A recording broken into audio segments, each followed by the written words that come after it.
Hello. I have a question for the audience today. Did you know that under the UN Universal Declaration of Human Rights, housing is guaranteed as a freestanding human right? Now, this may come as a shock to you, as I know it did for me, because whenever I dream about buying a home in America, I immediately wake up, because that is some whimsical fantasy in today's economy. But why is that? As you can see, this is a graph of housing prices adjusted for inflation since the 1900s, and housing prices have only risen. And it's not like our wages have risen with it to overcome this burden. And lack of housing isn't as simple as an issue as lack of housing. Having a lack of housing can lead to being trapped in generation after generation with no wealth, as it becomes increasingly difficult to acquire wealth without housing. It promotes and upholds both racist and discriminatory practices of previous generations. And the last question is, for what? Other countries have solved this issue. Why can't America? That is why today I will be going over some of the reasons why both our local and federal governments need to be putting in more investment towards finding housing solutions.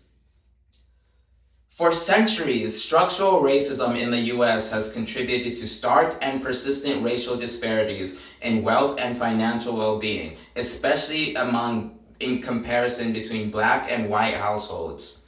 This is a quote from the American Center for Progress, and it does a good job of illustrating some of the problems with our lack of housing. For centuries, stuff such as redlining and discriminatory housing policies perpetrated by both the government and private citizens has led to minorities such as Black families and Native American families not being able to afford housing. And this problem, as I stated before, isn't as simple as not being able to afford housing. Not being able to afford housing traps victims in a cycle of poverty. A study by the American Center for Education found that children who are housing insecure and moving often and did not know where they're going to sleep tonight did, on average, far worse on standardized tests and grades. And this is just common sense. You would expect that to be the result, because if you do not know where you're going to lay your head at night, it's kind of hard to study for the SATs.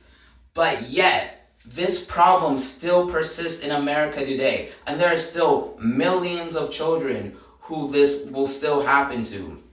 And apart from the education part, it just is extremely difficult to acquire wealth without a household, as maintaining any wealth for generations to come becomes extremely difficult in America when you do not have a house. And then my final point is that for what? Other countries have solved this issue. Countries such as Denmark and Greece have built up strong social security networks to where many people are off the streets. They do not have to worry about that. Why is it in the nations with the largest TDP, the largest economy in the world, we have not solved that issue out? In London, where with a population of over 8 million, there's only 150,000 homeless people. But even then, the amount of people who are sleeping on the streets is less than 100 due to London's built-up social security infrastructure. Things like this are things that America could be implementing right now. However, we are not. And for what reason? I do not know. But people are suffering right now. So in conclusion, lack of housing leads to perpetual cycles of poverty. It can lead to lesser education in children, and it is overall, just as we can all agree, a bad thing. So why is it still a thing today? And that is why UNM's grand challenge to solve this issue is so important, and why both our local and federal governments need to be putting in more investment and time to solve this issue. Thank you.